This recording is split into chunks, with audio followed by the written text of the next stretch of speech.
It's been a very dangerous few days for Detroit police officers. Sure has. Saturday marked the fourth time someone has pointed a gun at them in a week.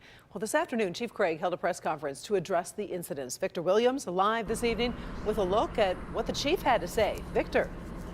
Yes, Jason and Karen, obviously this is a very disturbing trend, but one of the reasons why the police chief said he wanted to bring it to the attention of the public is because it needs to stop.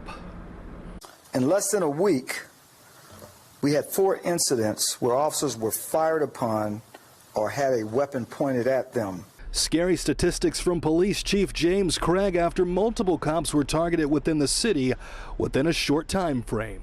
It really is a miracle that through these multiple incidents, none of our officers or members of our community have been killed or seriously injured. This now brings the number of incidents like this involving an officer to 6 for the year so far, already half the number of occurrences in the year 2020. We look at last year, but already this year, the first quarter, we're talking about 6 incidents, and we're already at the halfway point. The latest incident happening just over the weekend.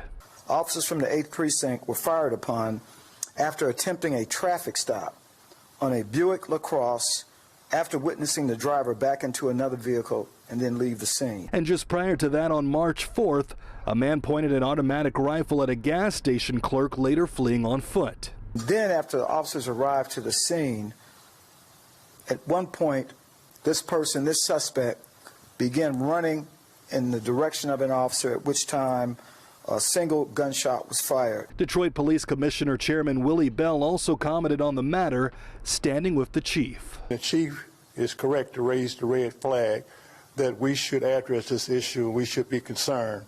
Who will stand with us to denounce this violence against the men and women of the Detroit Police Department who continue to serve with distinction and courageously?